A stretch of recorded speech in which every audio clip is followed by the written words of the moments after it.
Hello again, Mark with Mark's Minerals. How are you today? Today I'm cutting on some higher grade fire agate, and I wanted to show you the steps that I'm going through. In reference to one of the questions I received earlier, I want to discuss some of the types of bits that there are. This is a wheel. You can see the rounded edges, but you could also have a drum that's got the sharper edges, same style. There's the flame tip. You can see it's whiter at the base and then tapers toward the top. This is really good for contouring. There is the bullet point. It's conical and rounded at the edge,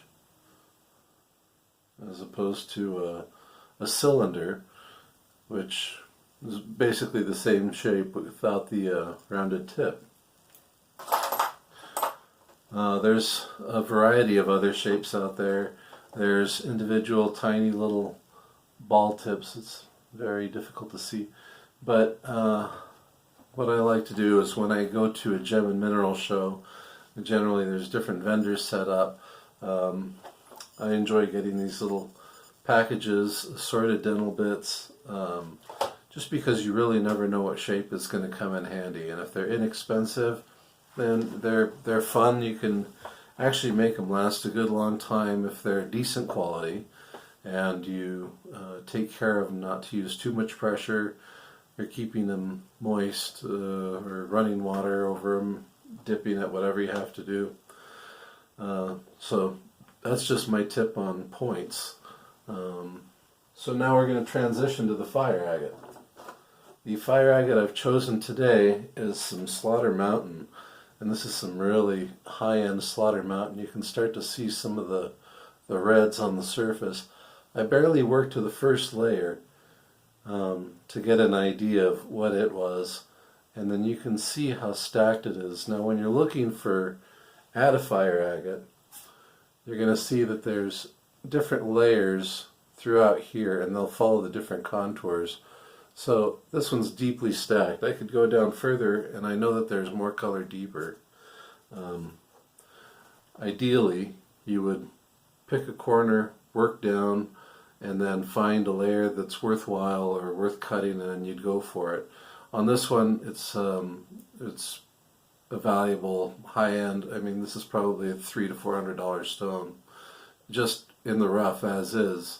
Because when you determine value, you're thinking 3 to 4 times the value of the stone is about 1/3 to 1/4 of the price of the potential finished stone.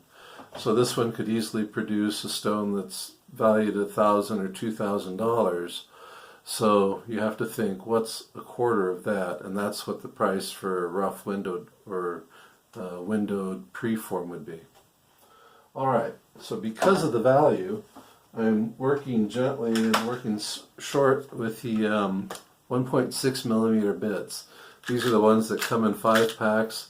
If you're interested, on Amazon or eBay, put in 1.6 millimeter dental bit. And they usually come in these packages of 5. All you have to do is choose the just choose the shape, and then message them when you're looking for them. Alright, with all that said, I hope I've answered your initial questions.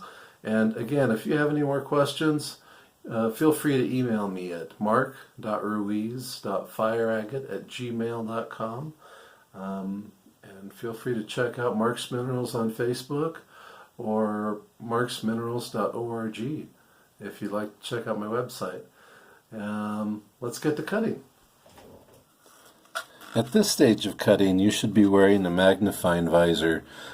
Optivisors work, or you can get a knockoff brand.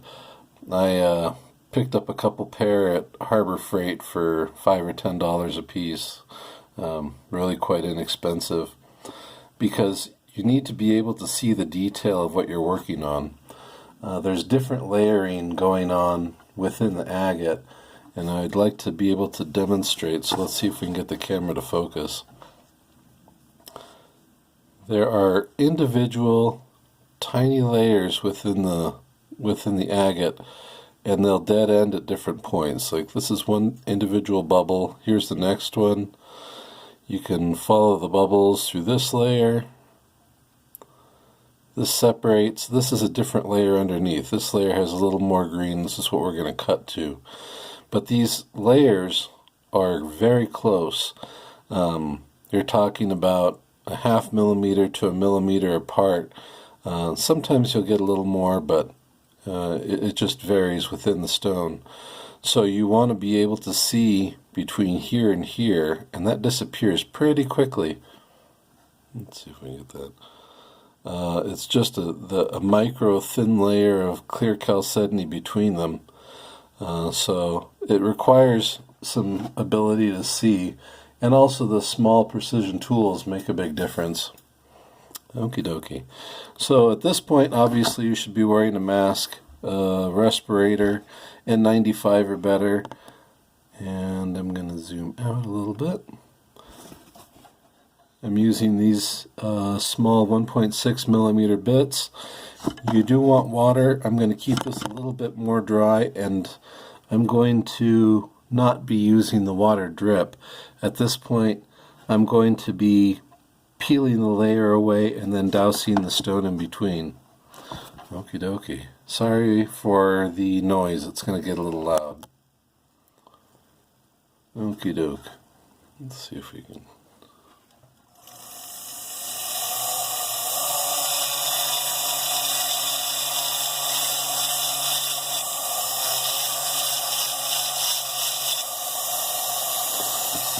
So when you're cutting the stone, remember, it's more effective if you're cutting in two directions at the same time. So that little circular motion will ensure that the tip isn't sitting in one place too long, which could lead to deep gouges or scratches that you'll have to address later.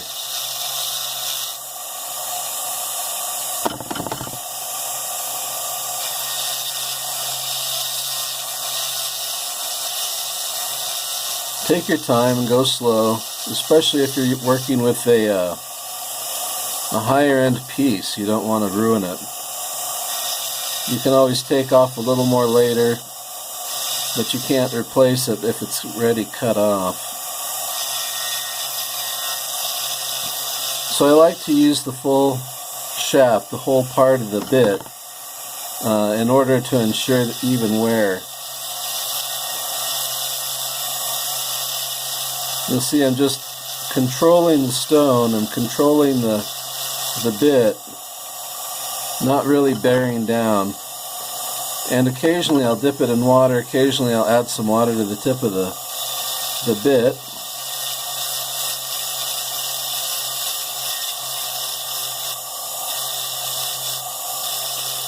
This is a medium bit, so we're talking in the range of probably 250 to 325 grit, thereabouts.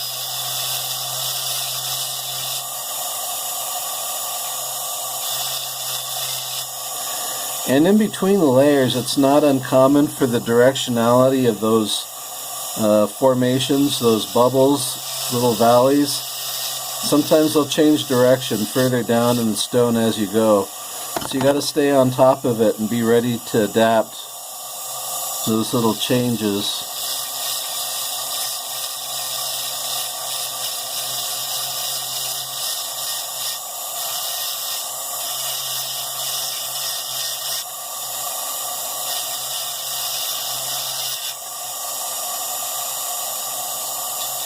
Make sure what you're doing is, as you go, realize what the contour of the stone is, and you want to maintain that. Since it's bowed out, since you have that natural ripple, I'm going to try to maintain that natural ripple as I go so I don't have sharp edges. Keep it fluid.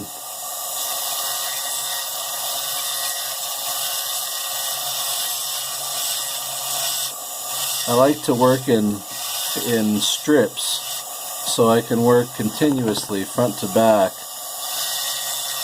And that's just for me. That way I make sure that all sides, all angles are getting addressed.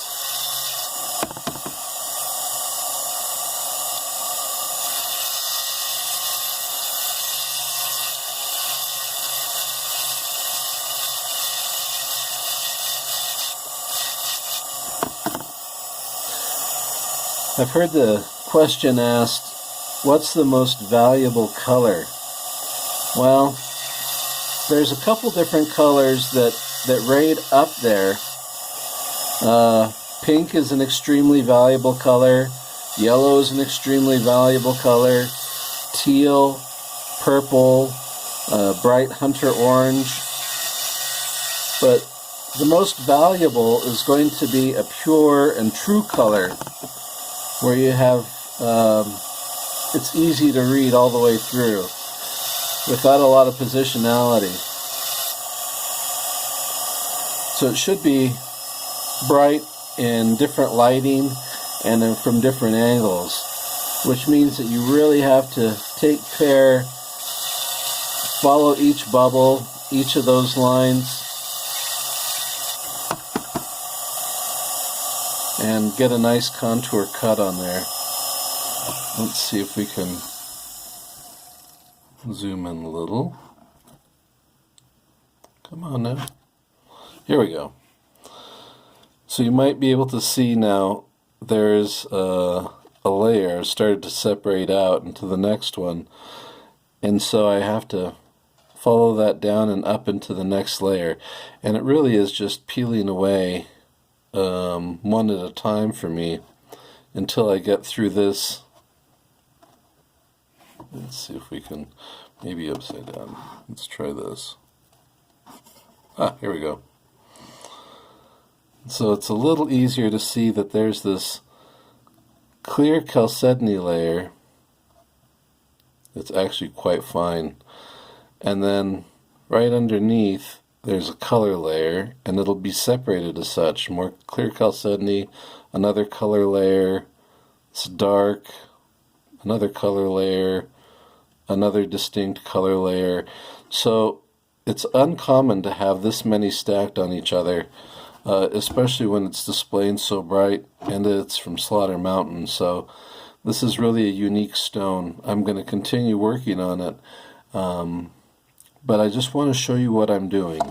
So for the sake of demonstration, I'm going to continue working on this corner piece, and then I'll be right back. 1 second. Alrighty, we're back. So I've actually made a fair amount of progress in moving this down. There was a little scratch over here. It looked like it was a healed fracture that occurred at one layer of the process, but it didn't continue through. So I've been slowly peeling away layers, trying to get into the one single layer, but it's this kind of, and there's a pretty orange to red flash. There's a little bit of green, a lot of earth tones. Still an attractive piece. Kind of looks like a rooster's head, or maybe a different duck or something. But right here, you can see this. This is a very solid sheet of green to pink. It wraps around. It's consistent through there. So I have a really good layer of green to pink at this layer. I wish I could save this, and it would be nice to be able to saw that off, but you can see the green goes like this, and it would seem, well, I've got about 4 or 5 millimeters, but it bows up in the middle because it's a natural contour, natural bubble.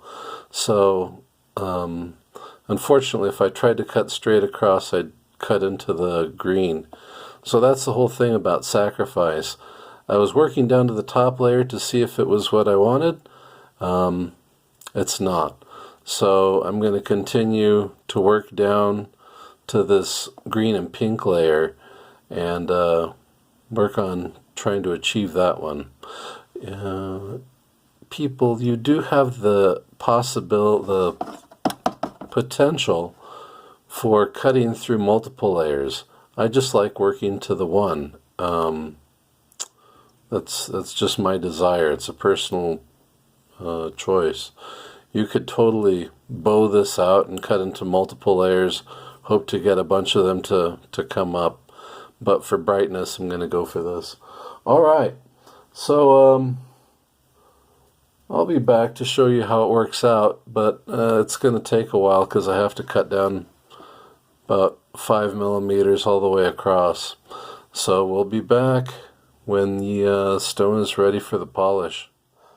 Alright, we're back. I was using the 1.6 millimeter dental bits.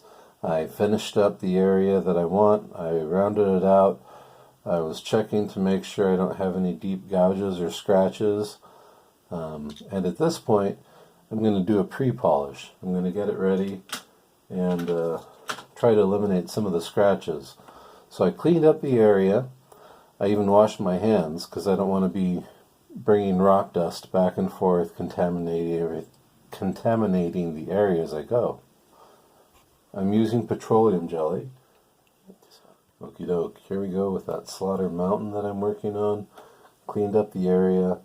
I have my rubberized bits. These are just some really basic, once you start searching dental tools, some of the stuff that you can find from China works pretty well. It's cut with cerium oxide, so it's got a cutting agent embedded in a kind of soft, pliable area. There's some other rubberized bits with some either diamond or other abrasives embedded. So, I'm going to try to work on this just to make sure I can give it a pre-polish. By pre-polish, I mean that I want the surface uniform and free of any abrasions or scratches before I start the polish.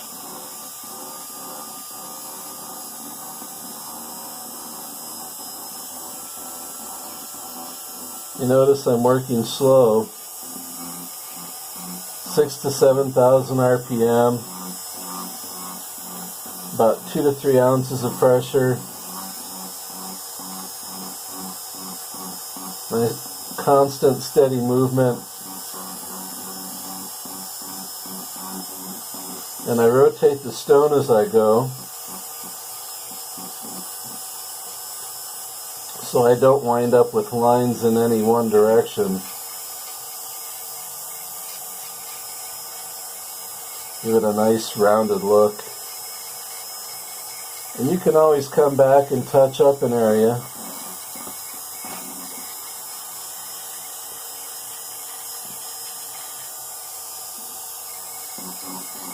I decided I would, for the time being, work into multiple layers of color,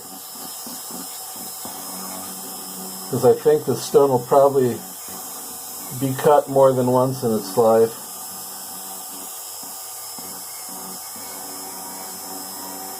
It's got a lot of layers.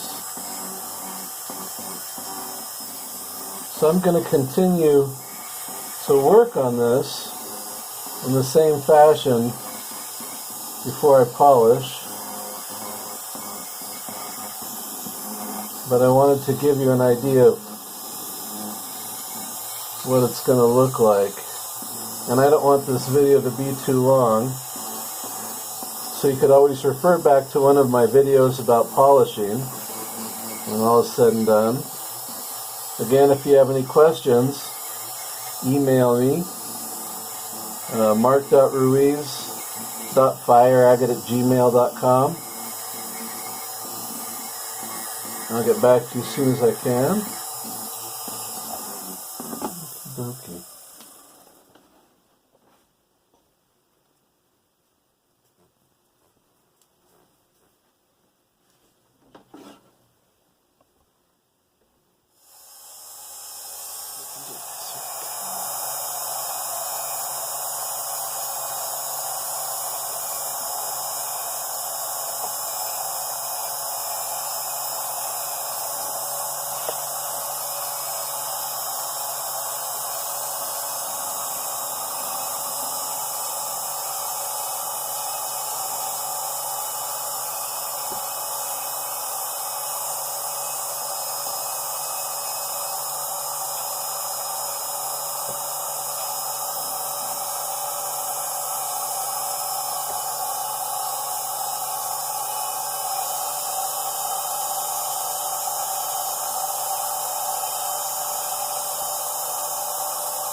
Alright, this should be a fun video to splice together. It's the same stone I was working on. I figure I'm adopting a different method at this point. Stay flexible, that's important. So I'm going to work with some Nova points. This one's a 600 grit, and you're supposed to work with them wet. I'm wearing gloves because I had little paper cuts and I didn't want to get stuff on my hands.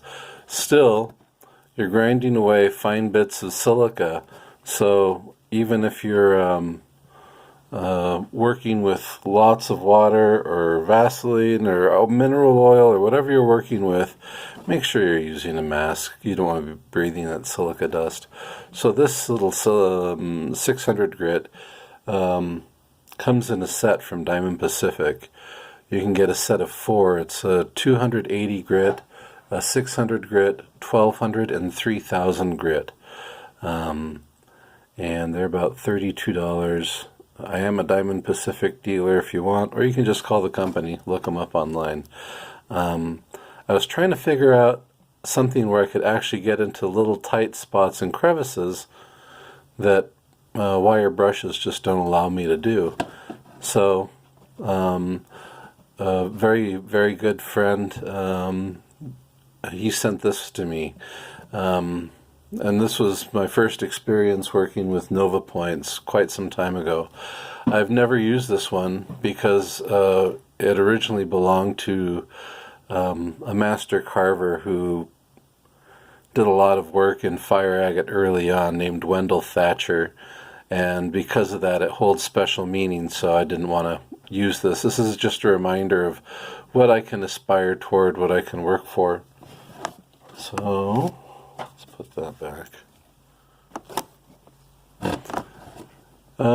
Again, I'm just going to let the camera escape out of frame. No, just kidding. Here, let's address that. Okie doke. You want to use gentle pressure and a slow speed.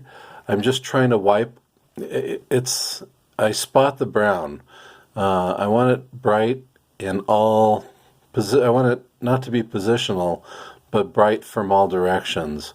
So what I do is I'd like to take this outside, and I take a marker, and I'll spin the stone, and I'll see bright color, and as soon as it goes dark or brown, I'll mark it off with the marker. Keep spinning, turning, brightens up, more dark or brown, a color I want to get past or out of. Spin, spin, spin. And then when I'm done, I'll have a bunch of these little marks on the stone. When I'm done, I can come back. 600 isn't going to be removing a whole lot of material. You're using light pressure, slow speed, so it's just going to be removing a little bit of material. But with the Vaseline, with the petroleum jelly, it's going to create a slurry of rock dust between the diamond embedded within the Nova point and the agate itself. So it's going to create a nice cutting medium that leaves a polished finish when it's done. It's not leaving these rugged marks. So let me get my magnifier. And again, I'm probably working about 6 or 8 inches away from the stone because I want to see what I'm doing. Sorry, it's going to get loud.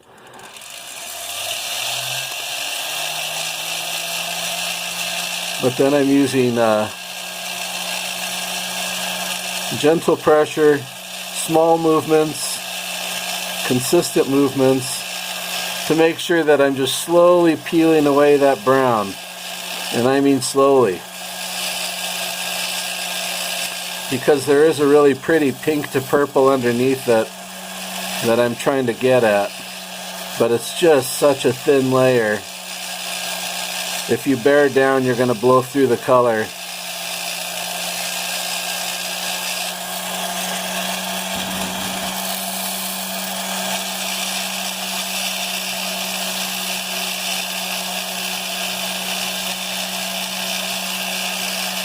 So some of them are difficult colors to isolate and to highlight are going to be blues and purples. Just because if you don't keep them bright, they're going to always appear brown unless you're in the exact right lighting condition, looking from the right angle.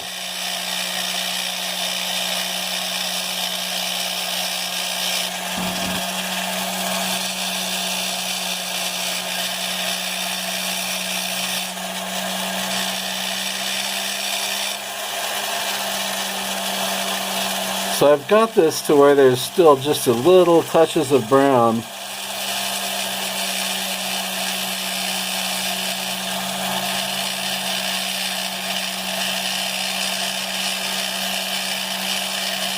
And that's why it's important to remember when I'm done, I only do this for about 5 or 10 minutes at the most. I've been doing it for a little while. And then I take it back outside and I rotate again. Because luckily it's a cloudy day, which is perfect. You don't want direct light. You want shaded sunshine for pure color, for real, true, accurate color. And it'll tell me if I have to go any further. There, let me wipe that off a little bit. Also, if you're working with paste polish, or if you're working with these chemical polishes, cerium oxide, such, aluminum oxide, and you have a paper cut, you should really be wearing gloves. You don't want that to seep in. Just think about it, aluminum is probably not really good to be mixing with you. So there is a touch of that pale purple, and it's mixing with the green and yellow. And there's some pretty orange. So what I have to account for is now it's a really smooth and almost polished surface. So when I'm done polishing, it's going to remove just one more micro layer. So I don't want to be at my brightest color. I want to be right on top of that brightest color before I start to polish, so that when I'm done polishing, I'm into my really bright green and the bright pink and the bright purple, like you can see hints of when the camera catches it just right. Okie doke, I think that's all for this video. I don't want it to be ridiculously long. Thank you for watching Mark's Minerals. Again, like and subscribe if you'd like to see more. If you have questions, email me at mark.ruiz.fireagate@gmail.com. And I hope you have a wonderful day. Thank you.